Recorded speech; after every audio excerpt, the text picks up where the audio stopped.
So, I want to talk about memory and Alzheimer's and the pole shift and control, which I think are all very tied together. So, what first comes to mind is it is said that when Atlantis fell, a pole shift happened. I don't have the exactness on this, but what happened was people suffered memory loss. And those who didn't suffer memory loss were the ones who sort of managed to envelop themselves in a sort of universe of their own, which is called in certain communities the Merkaba. But I want to talk more on down to earth things that I've noticed when working with Alzheimer patients, which I did in the elderly care. I was sort of substitute assistant nurse, and that meant that I got to visit many more homes than someone who is just stationed in one district gets to. And I met many Alzheimer patients. I'm sure other people have met many more, but I noticed that a lot of, and this is probably common knowledge, but a lot of the like things that the Alzheimer condition sort of was forgetting where you'd put items, right? So you forgot where you put stuff, or you don't even remember at some point that you had put something somewhere. Um, but also you put stuff in weird places, like you put the toothbrush in the cookie jar, or the cookie and the toothbrush mug, or you can picture it. Um, it's very interesting because Rudolf Steiner says that memory loss is the sort of failure of the ego, which is the sort of ethereal God representation of you, its failure to anchor in the body. And Rudolf Steiner says it's actually very simple to get those things to come together so that memory can work well. He says every night, take an item that you use all the time. So it could be a watch if you're a guy, it could be a hairband if you're a girl, and put it in a weird place.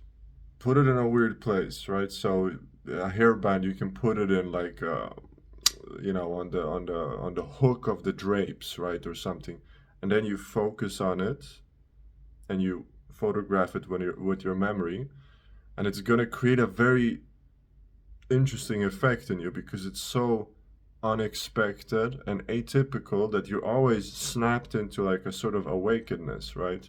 I've been doing this for a while myself, and it's not just very fun and sort of sentimental to me too, because I remember all the Alzheimer, all these who did this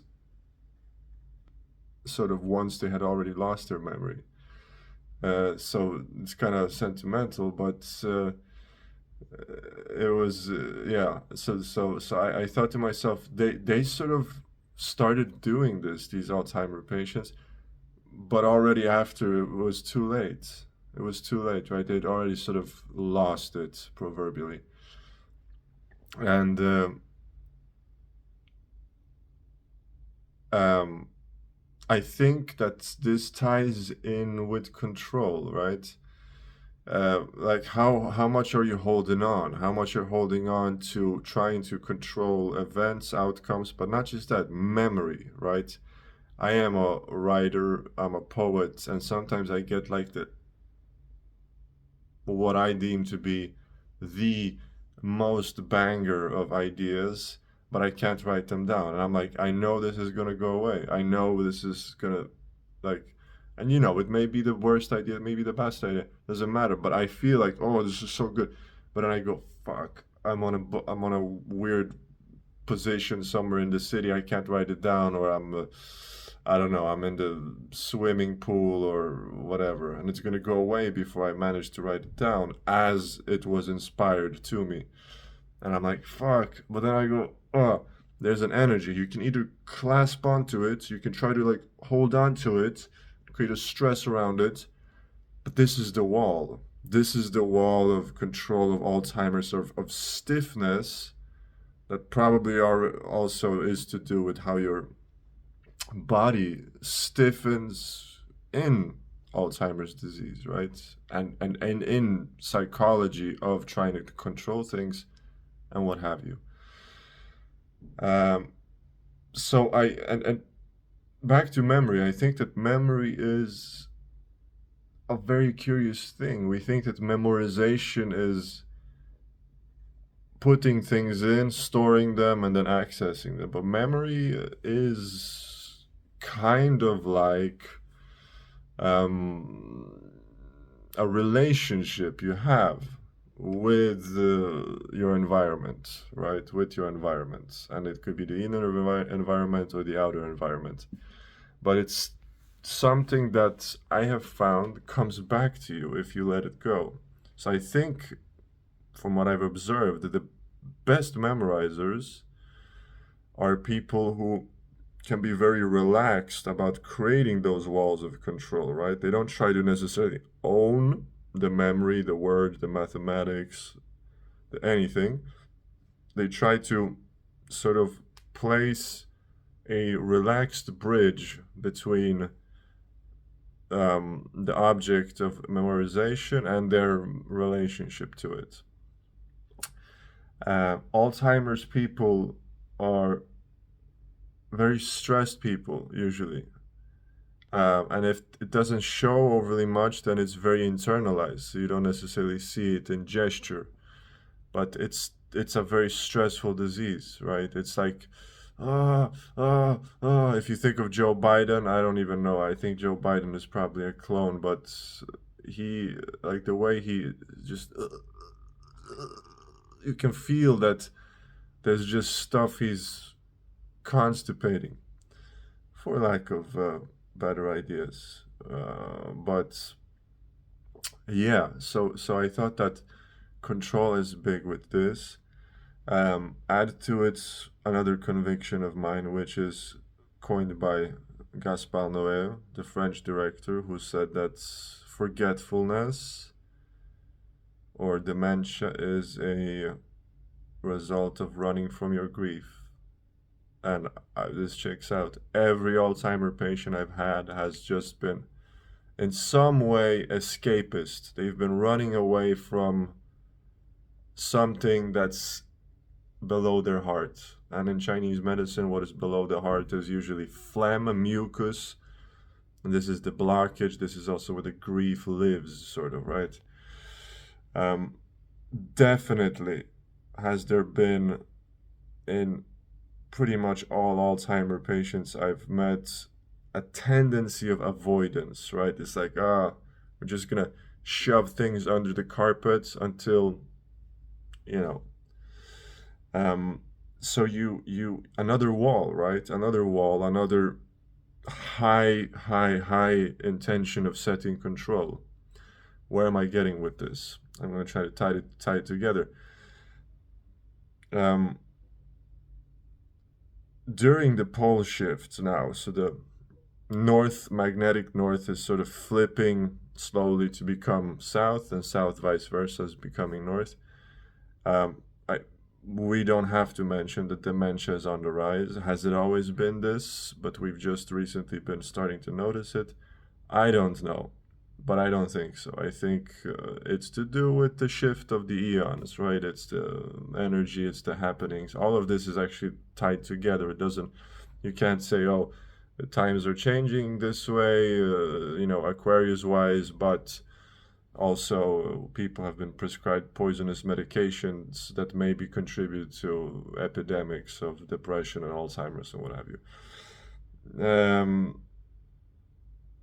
In Atlantis, they solved the memory loss problem by creating Merkabas, right? So they became the north and south poles of in and of themselves as universes, uh, and that's how they sort of remembered what to do next. But I think two things today can be done. I think one thing is reestablish, because so many people I see, they maybe won't get Alzheimer's, but they forget things and they joke like, oh, I'm getting dementia, right? And already there's like a thing. It's not the forgetfulness that is the problem. It's your relationship to the forgetfulness and your immediate trust in, is this memory going to come back to me in some other way? So Mark Twain said, if you don't lie, you don't have to remember anything, because actually the environment always feeds you all you need to remember. You just have to be open and don't lie, right? If you're honest about your grief, about your sense of control, there is no forgetting. And I have been a very scatter-minded person historically, as many of my close ones can testify. But I'm always working on it, and definitely has this sort of philosophy helped out, right? So drop the sense of control around forgetfulness or memorization. It's going to come back. Trust that forgetfulness is not um, an instance where you need to build a wall and you go, oh, what is that word? What is that? I fucking forgot where I put that. Oh my God, oh my God. You just create negativity around it, right? Don't do that. It's not necessary, and it actually has the opposite effect, right? So Aquarius astrologically asks primarily community to be instated, also governmental control to be dismantled.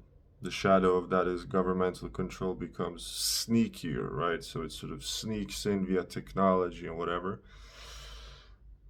But also giving up control on the personal level, right? Whatever you think you can control, don't do it. Don't do it, right? That's Aquarius asking you to do this. And if you clench in a certain way, this is going to potentially contribute to a sort of memory loss or a feeling of memory loss, because I don't actually think that you can lose your memory, right? You create blockages in circulation of blood and chi that sort of, you know, become mucus, and then